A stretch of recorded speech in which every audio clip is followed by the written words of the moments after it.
Assalamualaikum warahmatullahi wabarakatuh. Salam sejahtera dan selamat petang. Kita bertemu di Garasi TV untuk siaran hari ini 3 hari bulan Mei 2021 bersamaan dengan 21 Ramadan 1442 Hijriah. Berarti ada seminggu lagi kita akan meraihkan Hari Raya Aidilfitri. Ramai yang tertanya-tanya dengan keadaan sekarang, apakah kita beraya dalam keadaan PKP status quo, iaitu yang telah ada, ataupun rumus, ataupun berita, ataupun spekulasi bersebar dengan luas kemungkinan pengisytiharan PKP 3.0 akan dilaksanakan, terutama di 5 negeri yang kritikal, iaitu Selangor, Kuala Lumpur, Johor, Pulau Pinang dan Sarawak. The Star semalam telah menarik perhatian ramai apabila Zakiah Koya, wartawan kanan yang sangat saya hormati tu, orang wartawan lama tu, menaikkan laporan menurut sumber yang beliau perolehi. Sumber Latifah ni tuan-tuan bukan kecil-kecil dia orang lama ni, bukan kecil anak Zakiah Koya ni. Dia bukan kecil anak ni, wartawan The Star. Jadi menurut sumber kata Latifah bahawa PKP penuh 3.0 akan dilaksanakan dengan penutupan sekolah, institut pengajian tinggi, dengan meminta kembali pekerja di pejabat kerajaan dan swasta dikurangkan berdasarkan standard sama dengan PKP 2.0. Bagi membolehkan kerajaan membuat pemutusan rantaian daripada waktu yang sama, PKP ini akan membenarkan sektor ekonomi terus bergerak.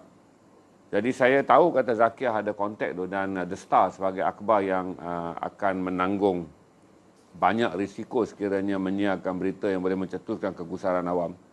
Tapi The Star ada pertimbangan, berarti sidang editorial mereka telah pun mengadakan perbincangan dan akhirnya membenarkan story The Star yang disiarkan tu. Berarti dari situ saya tahu tu pembuat-pembuat keputusan yang sangat kanan yang mempunyai pelbagai sumber, pelbagai rujukan, para editor tu meluluskan story Zakiah Koya untuk disiarkan. Berarti kita boleh berpegang kata ada asasnya apabila akhbar bahasa Inggeris yang paling berpengaruh The Star menyiarkan berita bahawa MCO 3.0 akan dilaksanakan. Cuma kita tunggu tuan-tuan, sepatutnya sidang akhbar bermula sekarang ataupun sebentar lagi, kerana selalunya sebelum pukul 4 bagi membolehkan.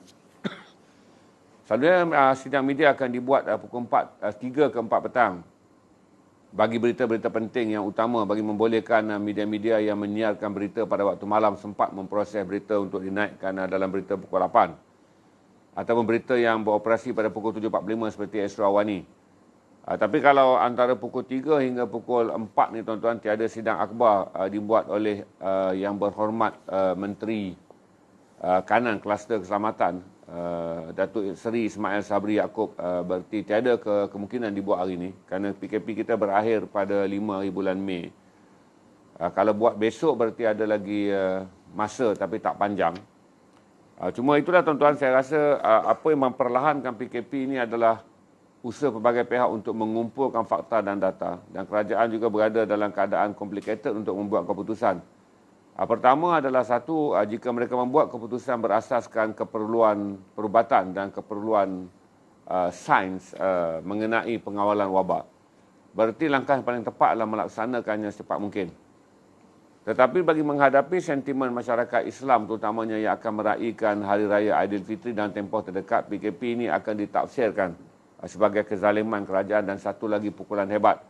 Kononnya kerajaan yang ada sekarang akan dianggap kerajaan yang tidak meraihkan hal-hal yang berkaitan dengan Islam. Jadi banyak pro and con yang sedang dikendalikan oleh kerajaan.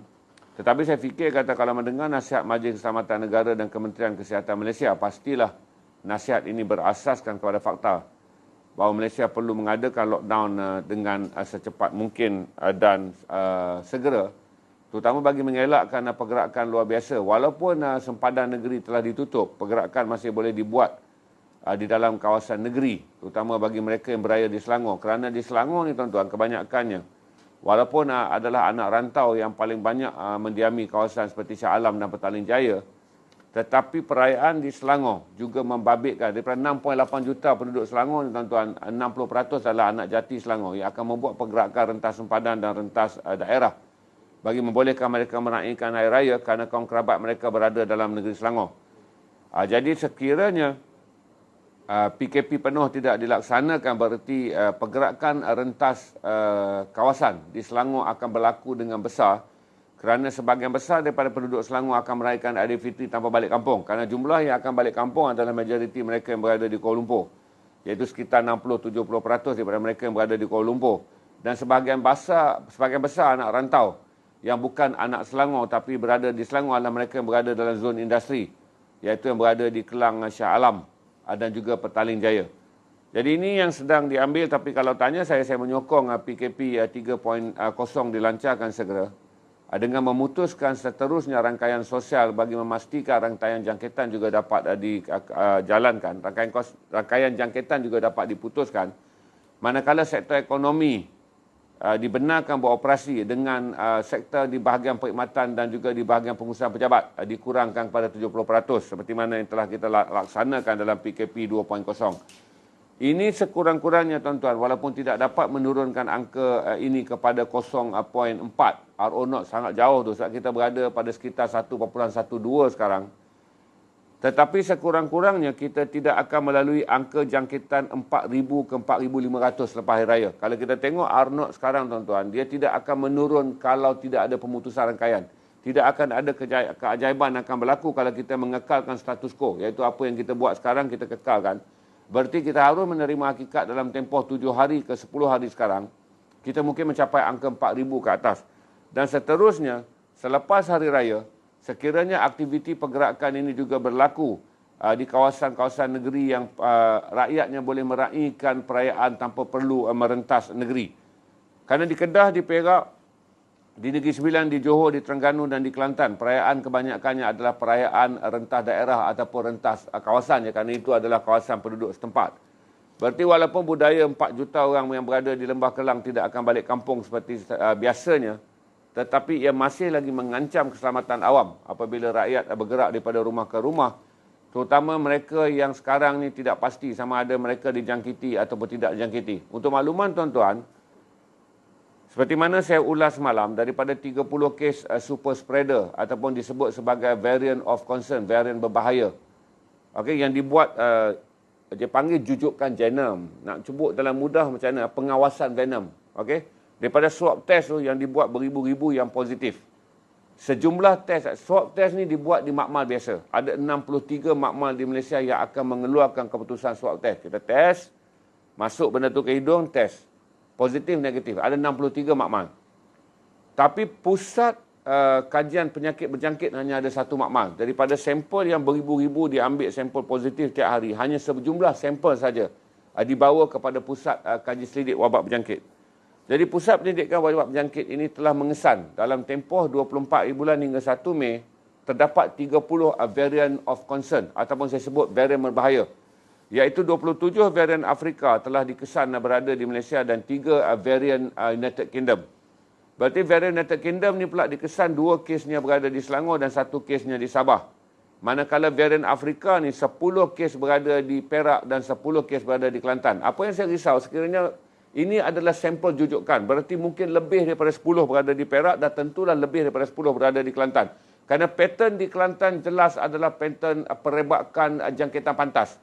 Berarti saya percaya potensi untuk mengisytiharkan Kelantan sebagai negeri wabak COVID-19 varian Afrika adalah cerah. Adalah jelas sekiranya kerajaan serius untuk menjelaskan apa yang sedangnya berlaku di Kelantan. Penjelasan yang paling tepat adalah menyatakan bahawa 10 kes yang dikesan di Kelantan adalah kes varian Afrika. Berarti perlukah mengisytiharkan varian Afrika kini adalah varian yang mengancam negeri Kelantan? Kerana angka jangkitan di Kelantan dengan keadaan persekitaran di Kelantan adalah angka yang paling aneh. Kerana Kelantan bukanlah negeri industri. Berarti jangkitan komuniti memerlukan super spreader, iaitu vaksin yang kuat. Virus yang kuat. Jadi dengan penemuan 10 virus Afrika Selatan di Kelantan, sekurang-kurangnya masyarakat akan ada persepsi bahawa Kelantan adalah negeri virus Afrika. Begitu juga dengan 10 virus yang ditemui di Perak. Ini pun kes yang unik juga. Bagaimana varian ini boleh bergerak pantas ke Perak. Jadi cuma kita tak dapat detail je kerana Kementerian Kesihatan sentiasa menggunakan koding kesihatan. Menjadikan kita rasa tak jelas 10 ni datang dari komuniti atau 10 ini datang daripada kluster pekerjaan. Jadi totalnya tuan-tuan, kita boleh bagi tahu kalau dalam masa 7 hari iaitu 24 April hingga 1 Mei lepas, kita ada 30 kes varian berbahaya ataupun diisytiharkan secara antarabangsa. Sekarang dia guna koding VOC, iaitu variant of concern, varian membimbangkan, tapi saya menyebutnya varian berbahaya. Dan di Malaysia juga dikesan 2 varian Nigeria juga dikelaskan sebagai varian berbahaya, dan 1 varian Mesir juga dikelaskan sebagai satu varian bahaya. Manakala 1 varian India dikesan tetapi tiada kontak dan jangkitan, berarti dia sampai di airport pada bulan April, saya tak silap 20 April dia sampai di airport, dia berjaya ditahan dan dia berjaya diisolasi. Berarti tiada jangkitan, tiada kluster, tiada kontak. Selamat kita setakat ini daripada varian daripada India. Tetapi dengan laporan Kementerian Kesihatan melalui Menteri Kesihatan semalam, mengenai dalam tempoh 7 hari kita ada 30 varian berbahaya ni tuan-tuan. Dan varian berbahaya ni dikesan di Kelantan, di Perak dan di Selangor serta di Sabah. Saya fikir apakah kita akan menunggu angkanya naik sampai jadi ratus-ratus tuan-tuan, barulah kita boleh mengatakan kepada rakyat kita wajar melaksanakan PKP. Tuan-tuan dan puan-puan, kita tak boleh memenuhi kehendak rakyat daripada kumpulan populis, iaitu yang sentiasa mahukan ahli politik memberikan mereka benda-benda yang mereka kehendaki. Dalam banyak keadaan, tuan-tuan, kerajaan yang bijak adalah kerajaan yang cekap, adalah kerajaan membaca satu langkah lebih depan daripada apa yang boleh dibaca oleh rakyat jelata. Kebanyakan rakyat tidak mempunyai pengetahuan dan kesedaran yang meluas mengenai COVID ataupun enggan mendengar penjelasan dan enggan mengambil berat. Kerana sebahagian daripada rakyat lebih terjerumus daripada mahukan kehidupan rutin yang biasa-biasa. Mereka mahukan kebebasan, mereka mahukan menikmati hari raya dan mereka mahukan segala-galanya mengikut kemahuan mereka. Tetapi oleh kerana kerajaan telah berada dengan kumpulan penasihat saintis dan kumpulan penasihat ekonomi, saya fikir bahawa MCO 3.0 wajar dilaksanakan secepatnya pada lusa. Oleh kerana PKP yang ada sekarang berkuat kuasa hingga 5 hari bulan, sekiranya kerajaan mengumumkannya besok, berarti 6 hari bulan wajarlah kita masuk PKP penuh bagi zon-zon sensitif. Yang saya sebut tadi adalah Kuala Lumpur, Selangor, Johor Negeri Sembilan, Johor Pulau Pinang dan juga Sarawak yang kini sangat serius. Sekiranya Kelantan ini melaksanakan PKP penuh juga adalah sesuatu yang wajar dilakukan kerana perayaan Aidilfitri antara jajahan. Kerana Kelantan tak boleh rentah jajahan, tetapi saya fikir perayaan di peringkat jajahan juga akan tinggi. Untuk pengetahuan saudara, Besut kini juga disenaraikan sebagai dengan kes jangkitan yang tinggi. Berarti dari Kelantan, wabak mula melangkah ke sepadan Terengganu melalui Besut. Jadi kita tunggu je keadaan di Terengganu, tuan-tuan. Kalau tiada PKP, walaupun rentas negeri tidak dibenarkan, tapi telah berlaku angka jangkitan sampai ke Besut. Janganlah sampai ke Kemaman, tuan-tuan. Barulah kita akan mengangkat bendera merah mengatakan Pantai Timur kini ada zon yang tidak selamat.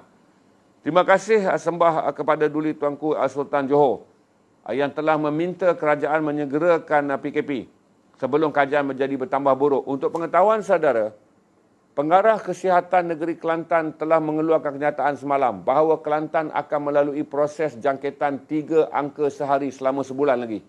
Berarti kita akan mendengar angka ratusan di Kelantan selama sebulan lagi. Tolong ambil maklum, kalaulah tiada apa-apa dilakukan, dengan keadaan Kelantan yang mencapai angka unjuran 1.12 ke 1.15 Arnold, iaitu keboleh jangkitan. Berarti adalah tidak mustahil, tuan-tuan. Kita akan melihat angka jangkitan di Kelantan akan meningkat kepada 600 ke 700 kes sehari.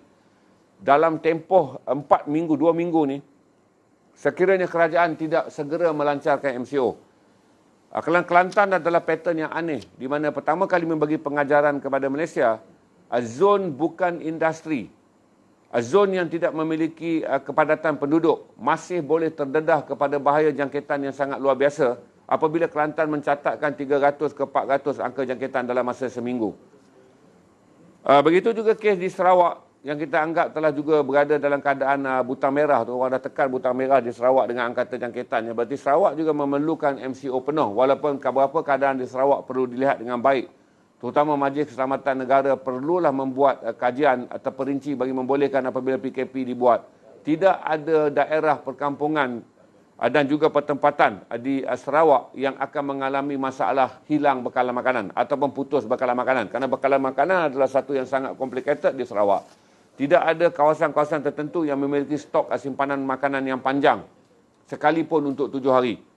Jadi apa yang berlaku di Sarawak dan apa yang berlaku di Sabah ketika melancarkan PKP, di mana kita tak mahu lagi ada ibu tua yang menggendong anaknya ataupun nenek yang menggendong cucunya untuk mendapatkan bekalan makanan, dan kemudian tidak menyedari mereka terpaksa merentas kawasan PKP kemudiannya disaman semata-mata kerana mereka tak tahu di mana sempadan daerah dan mereka tak pernah mendengar pun tuan-tuan, disebabkan komunikasi yang sangat lemah. Televisyen, radio bukanlah akses yang boleh dimiliki ataupun akses popular pada masa ini. Jadi menyebabkan ramai orang berada di pedalaman akan merentas sempadan kawasan dan akhirnya mereka akan disaman.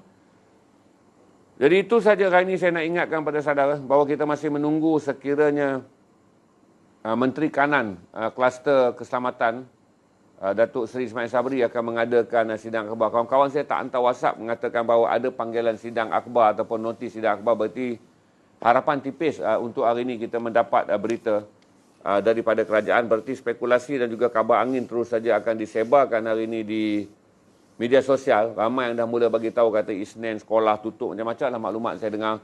Ibu bapa dah dipanggil balik ambil anak daripada sekolah. Ada yang mengatakan bahawa sudah ada menerima perkeliling bahawa mereka diarahkan bercuti mulai sekarang hinggalah selepas hari raya. Ini kita akan penjawab awal. Jadi banyak rumours dan banyak spekulasi. Sekiranya kerajaan terus membiarkan rumours dan spekulasi bertiup kencang, berarti negara ini akan menjadi negara 24 jam yang terdekat hingga 48 jam sebagai negara spekulasi. Tuan-tuan, banyak yang tak sihat tuan-tuan sekiranya kerajaan membiarkan spekulasi. Kerana spekulasi tidak akan bergerak tanpa hatred. Dia akan bergerak dengan menanam niat-niat kebencian. Kerana kita membiarkan orang berada dalam keadaan curiga. Orang-orang yang berada di bawah tekanan emosi dan tekanan psikologi, sama ada kerana ekonomi atau faktor sosial, akan cenderung mengeluarkan kenyataan-kenyataan yang berbau kebencian. Berarti setiap jam kerajaan menangguhkan keputusan untuk menjelaskan keadaan yang kabur, berarti kerajaan sedang melabur kebencian rakyat kepada mereka. Kerajaan sedang melabur untuk meningkatkan suhu kemarahan rakyat kepada mereka. Jadi setiap detik dan jam suhu akan meningkat apabila rakyat berada dalam keadaan tidak pasti apa yang sedang berlaku dengan negara ini. Itu saja editorial saya hari ini tuan-tuan. Saya share dengan saudara. Myanmar saya rasa saya ambil malam lah supaya saya lebih ada banyak bahan. Myanmar banyak perkara menarik berlaku tapi saya fikir kata saya dulukan hal-hal yang berkaitan dengan negara kita. Bagi mereka yang tak nak tanya soalan, kalau rasa soalan tu dah ada dalam stream semalam, sila tengok stream semalam kerana saya tak delete stream semalam. Saya tak nak jawab benda yang sama 2-3 kali tuan-tuan sebab satu saya ada keupayaan tenaga yang sangat terhad. Dan kedua adalah agak janggal. Saya terpaksa menjawab 2-3 orang yang tak follow, kemudian 600-700 yang lain terpaksa mengulang dengar. Itu saja rayuan saya. Kalau saudara baru masuk dan saudara rasa saudara naikkan soalan dan orang bagi tahu dah dikupas dan dah diulas, saudara tengok baliklah video yang telah lepas-lepas. Pertanyaan mengenai kemasukan warga asing dengan jawapan dari penjelasan daripada Menteri Pengangkutan Datuk Seri Wee Ka Siam. Okey, ginilah jelasnya. Orang yang kena itu rakyat Malaysia. Yang kena satu kes tu ditahan di airport, dia rakyat Malaysia. Tak dijelaskan dia pulang daripada mana. Okey, dia rakyat Malaysia, dia bukan pendatang asing. Satu kes positif varian India tu ada rakyat Malaysia yang pulang. Tak apalah, habis kes tu. Selepas tu kita dah tutup penerbangan kita ke India. Sama seperti mana Australia tutup, UK tutup. Banyak negara telah menutup. Saya rasa India pun tak buat penerbangan keluar sekarang tu, melainkan penerbangan domestik. Jadi jangan salah faham. Tak ada flight cover pun kerana semua kargo yang turun daripada India adalah kargo import bagi barangan keperluan asas. Kerana kita mengimport bawang. Tuan-tuan, ingat tuan-tuan ingat ni. Salah satu negara yang membekalkan bekalan beras kepada Malaysia selain daripada Vietnam yang terbesar adalah India. Berarti kargo akan turun, kapal akan masuk kerana kita tidak mempunyai beras yang mencukupi. Beras yang dikeluarkan di Malaysia kurang bekalannya, kurang 30%. Jadi kita bergantung pada beras daripada Vietnam dan beras daripada India. Nak makan beras pun tuan-tuan, kena pandang ke India ni. Bukan saja rempah tu tuan-tuan. Bukan saja rempah kari tu. Kari-kari nasi kandak papadom tu. Bukan itu saja yang kita perlukan dari India. Kita mengimport bukan saja bawang tu yang saudara sindir-sindir sebagai bau-bau daripada Bangla dan India tu. Kita nak makan nasi ni tuan-tuan, sebahagian besar beras kita adalah beras yang diimport dari India. Beras-beras kayangan apatah lagi. Tapi beras-beras rakyatan juga diimport daripada India. Kerana kita sekarang adalah pengimport beras yang besar, paling besar adalah daripada Vietnam. Beras yang kedua kita akan import paling besar daripada India dan kemudian daripada Thailand. Jadi tuan-tuan, kargo-kargo penerbangan dan kapal-kapal yang membawa masuk bekalan makanan akan terus bergerak. Tuan-tuan kena ingat tuan-tuan, ingat ni satu, hubungan ekonomi dengan India tak boleh diputuskan kerana ketika Kesatuan Eropah mengharamkan kemasukan minyak sawit. Ingat tuan-tuan, saya ulang sekali lagi. Apabila Kesatuan Eropah mengharamkan pasaran minyak sawit Malaysia, atas tuduhan Malaysia telah mencemarkan alam sekitar untuk penanaman sawit. Satu. Kedua, ketika Amerika juga mengharamkan penggunaan minyak sawit kerana menganggap kita telah menggunakan buruh sawit secara buruh gaji rendah. 3 negara yang menyelamatkan pembelian minyak sawit Malaysia, iaitu China, Iran dan India. Berarti kita mempunyai hubungan perniagaan yang akrab dengan India bagi memastikan harga sawit sekarang berada pada RM3,800. Tuan-tuan, yang paling kaya dalam keadaan gawat ekonomi sekarang adalah 1 juta peneroka. Kita ada lebih kurang dalam 300,000 peneroka tu, kali dengan anggota keluarga mereka saya pukul dalam 1.1 atau 1 juta atau 1.2 juta.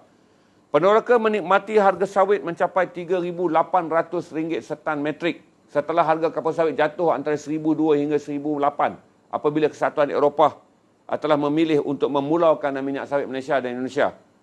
Datanglah 3 sahabat ni membeli.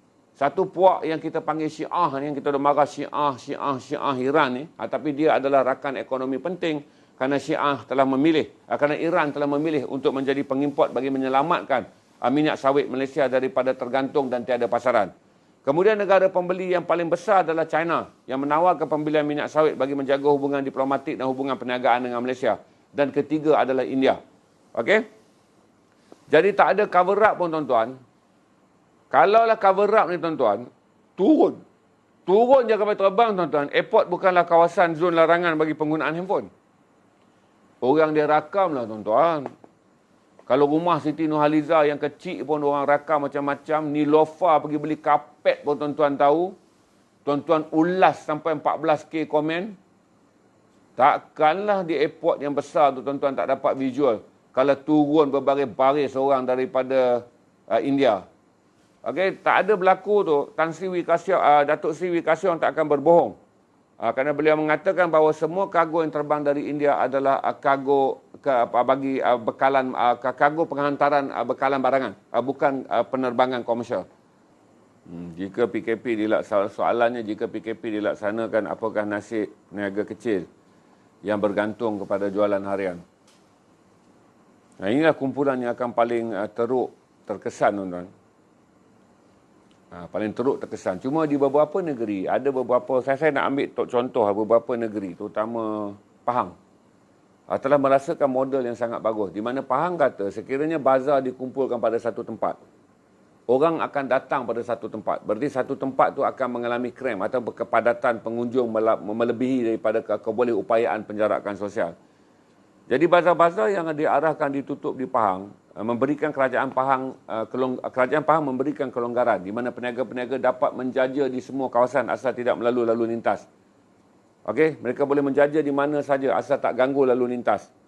Dan tempat tersebut membolehkan berlaku penjarakan perniagaan. Jadi perniagaan kecil masih boleh berjalan. Tapi saya fikir secara keseluruhannya akan ada ramai yang terjejas untuk peniaga kecil. Tapi pemutusan rantaian ni tuan-tuan, maksimum kita akan buat antara 14 ke 28 hari. Saya percaya kalau 28 hari angka pemutusan rangkaian telah pun berlaku dengan baik. Kerana macam ni tuan-tuan, antara 14 hari kita menganggap bahawa sebahagian peniaga kecil akan kehilangan punca pendapatan. 14 hari lagi peniaga kecil akan berada dalam keadaan terhimpit. Satu kalau kita fikir tentang peniaga. Saya bagi pula gambaran kalau kita memikirkan pula tentang kebolehupayaan jangkitan. 2 minggu lagi tuan-tuan, kita akan mencapai angka 4,000 ke 4,500 kes sehari. Dengan Lembah Kelang lebih teruk. Kerana berarti Lembah Kelang sekarang menguasai 50% jangkitan. Itu Selangor campur KL adalah 50% jangkitan. Berarti, kalau kita naik saja 4,500 kes, berarti 2,250 kes akan datang daripada Lembah Kelang. Kalau kita biar lagi 2 minggu tuan-tuan, kita akan mencapai 5,000 ke 5,500 kes sehari. Kalau kita ambil jumlah pulih adalah separuh, berarti 10 hari kita akan ada lebih kurang 25,000 orang di dalam wad. Lagi 20 hari, lagi 10 hari tuan-tuan, kita akan ada 25,000 orang di hospital. Berarti macam mana kita nak tempatkan 25,000 orang di hospital ketika sekarang kita ada 30,128 orang pun. Kementerian Kesihatan telah mengatakan semua hospital 90% di Lembah Kelang telah pun dipenuhi. Okey, 90% hospital di Lembah Kelang telah dipenuhi dengan 350 memerlukan berada di ICU dan 175 hingga semalam memerlukan bantuan vaksinator, ventilator. Berarti kita tak mampu menyediakan ventilator. Jadi tuan-tuan kena fikir juga, kalau tuan-tuan nak ambil juga ekonomi, berarti kita kena menganggap bahawa kita akan kembali kepada penggunaan ventilator yang dulu. Begini ya tuan-tuan, apa itu ventilator yang dulu? Mesin ventilator tak cukup. Maka kerajaan akan menghadkan pada setiap pesakit untuk mendapatkan rawatan hanya 4 hari.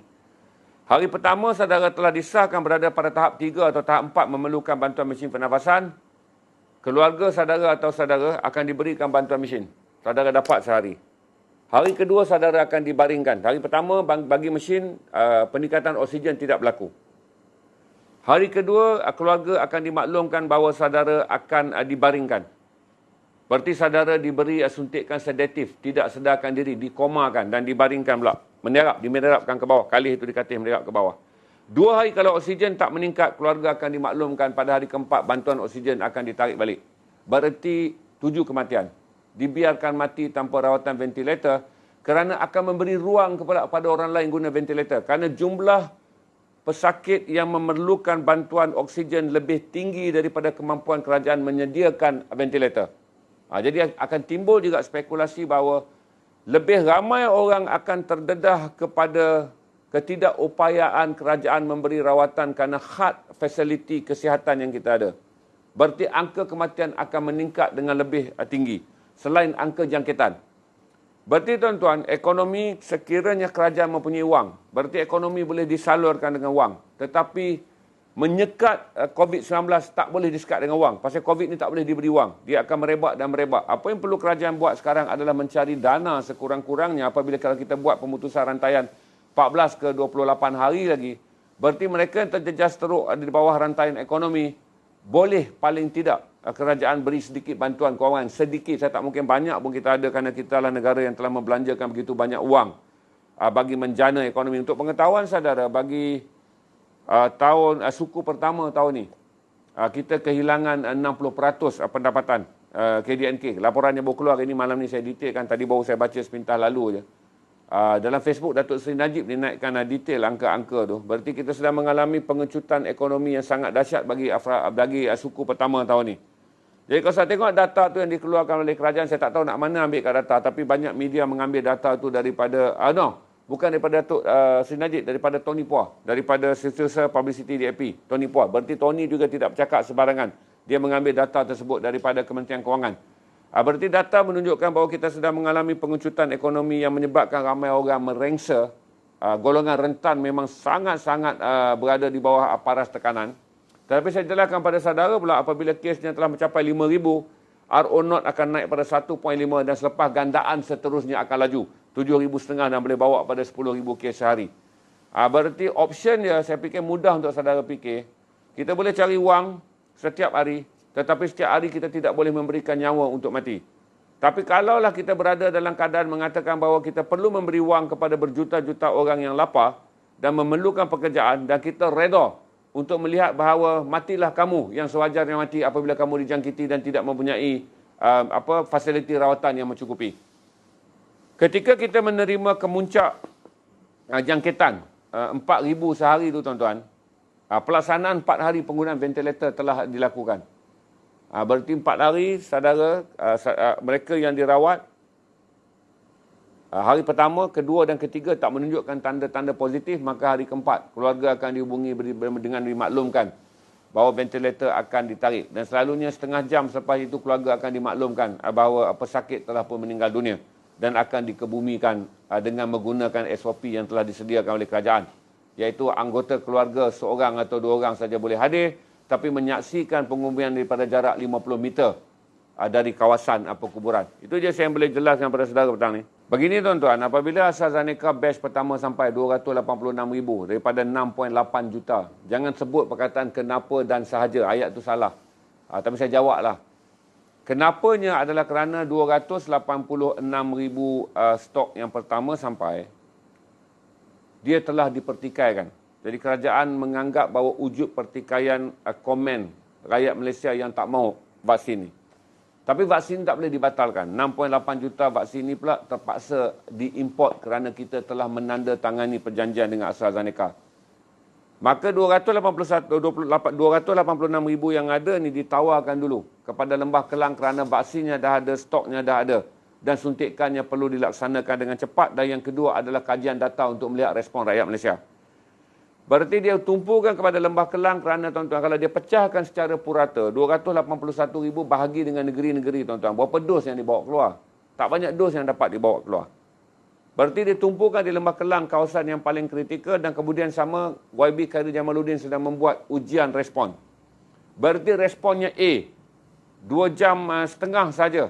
3 jam sekitar itu, vaksin ni sold out. Saya pun cemas saudara kerana saya mendaftar pada pukul 2.40 tepat.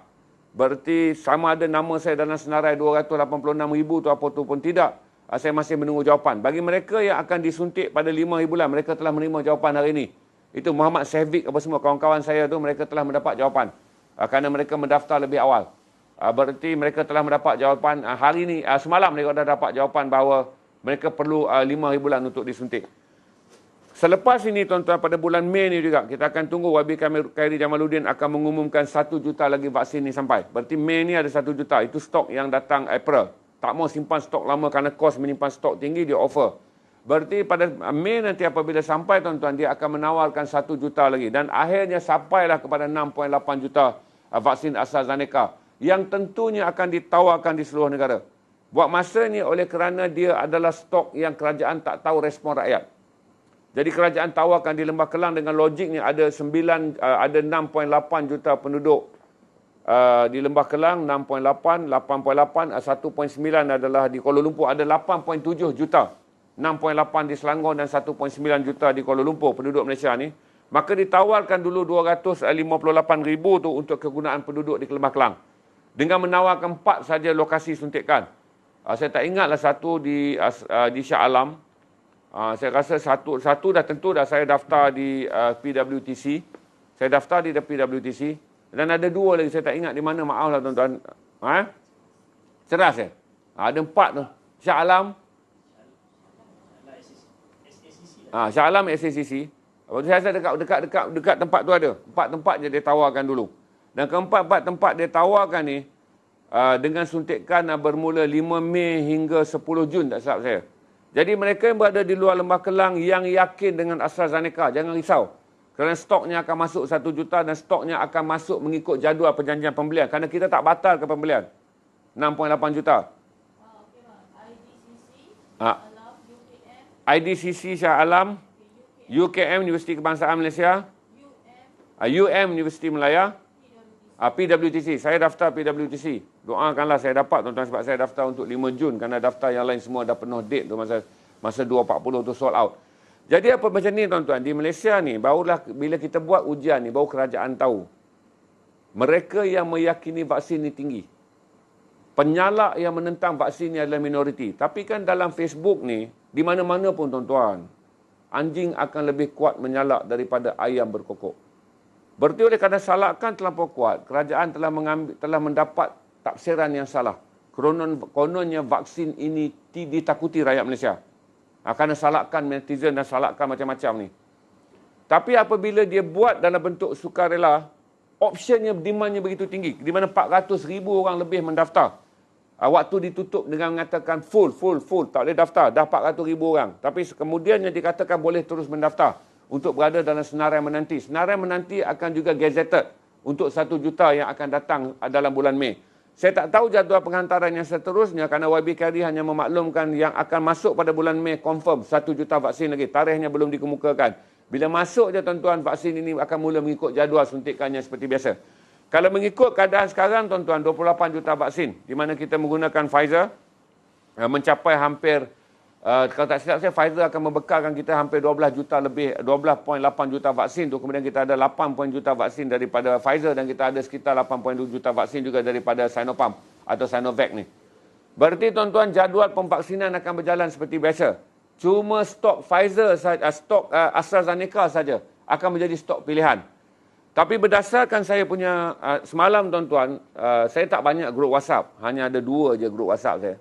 Satu grup WhatsApp adalah wartawan-wartawan veteran. Ramai kawan-kawan veteran WhatsApp saya dan bertanya pandangan, patutkah abang ambil? Saya kata, bang, kalau AstraZeneca dia adalah 92% efisien bagi mereka yang berusia 55 tahun ke atas. So this vaccine is the best one untuk abang. So ramai yang veteran ambil, sebab dalam grup tu saya paling muda, 54.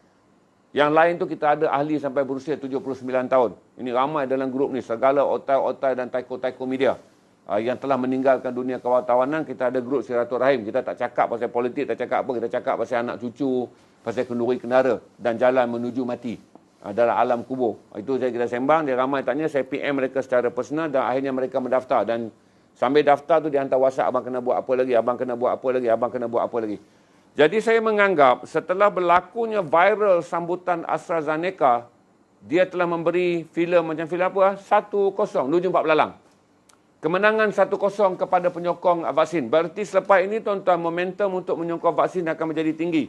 Kerana saya tengok semalam apabila vaksin AstraZeneca telah sold out, dia telah mempengaruhi golongan veteran yang selama ni silent group. Dia diam je, tak tahu apa nak fikir.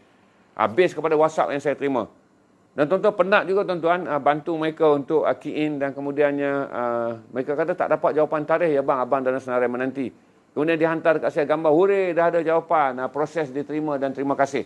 Berarti angka telah meningkat dengan mendadak dan wujud fenomena bahawa semua orang ingin divaksin. Saya menganggap syukur alhamdulillah.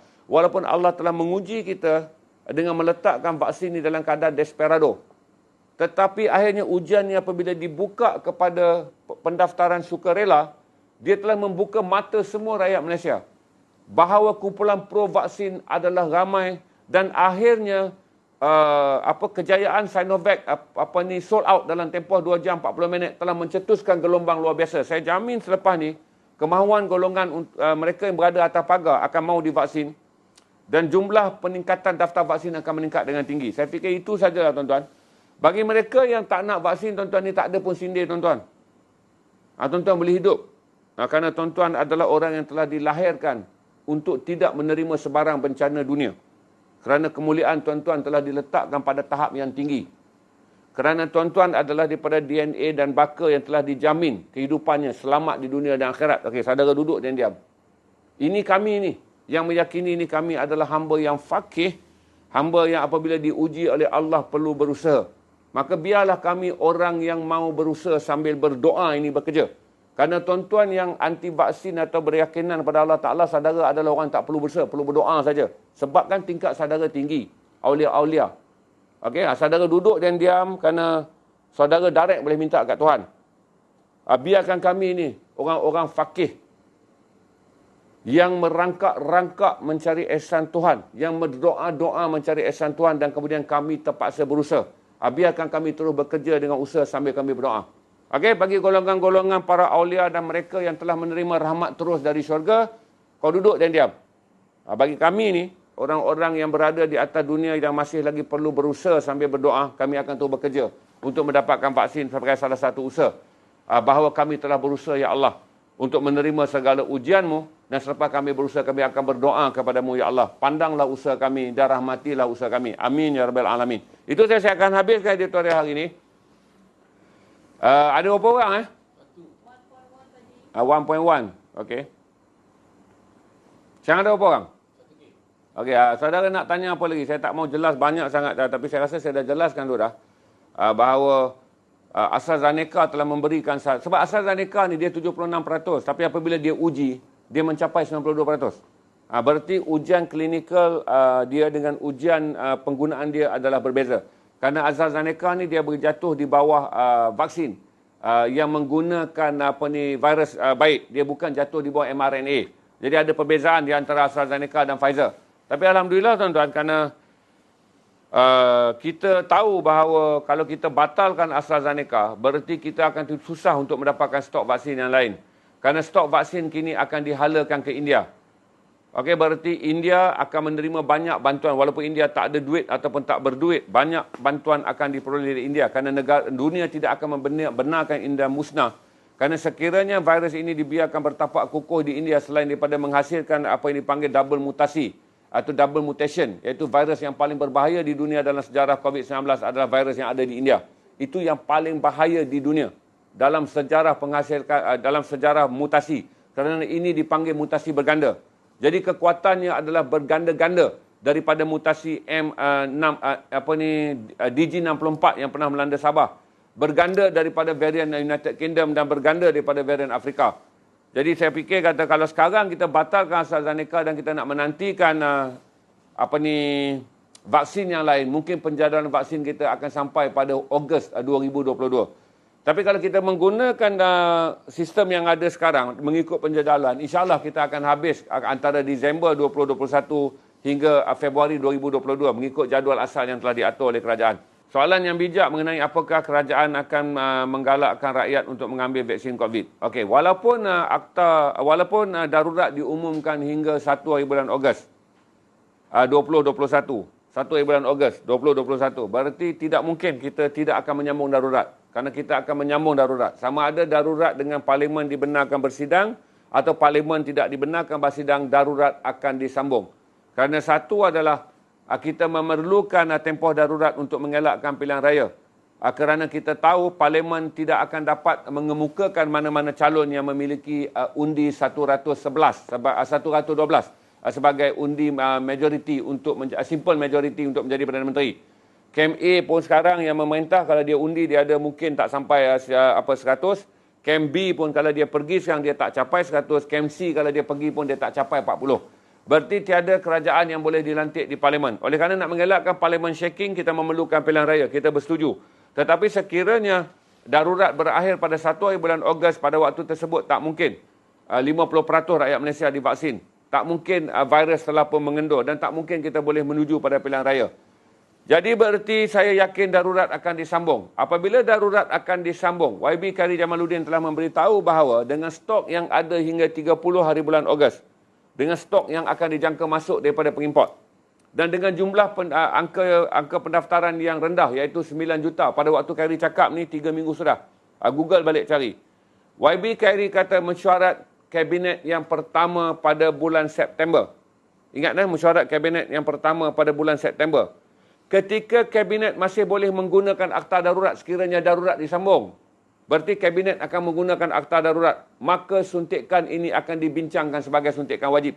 Berarti mereka yang tidak disuntik akan dikenakan denda dan juga penjara. Denda dan penjara kita discuss kemudian kerana kerajaan tak discuss lagi isu ni. Tetapi potensi dia menjadi suntikan wajib adalah tinggi, tapi bergantung pada dua keadaan. Iaitu Khairy kata pada awal September, berarti Khairy menunggu sekiranya darurat dilanjutkan. Pasti darurat dilanjutkan tuan-tuan, kerana kita tidak memiliki keupayaan untuk mengadakan pilihan raya.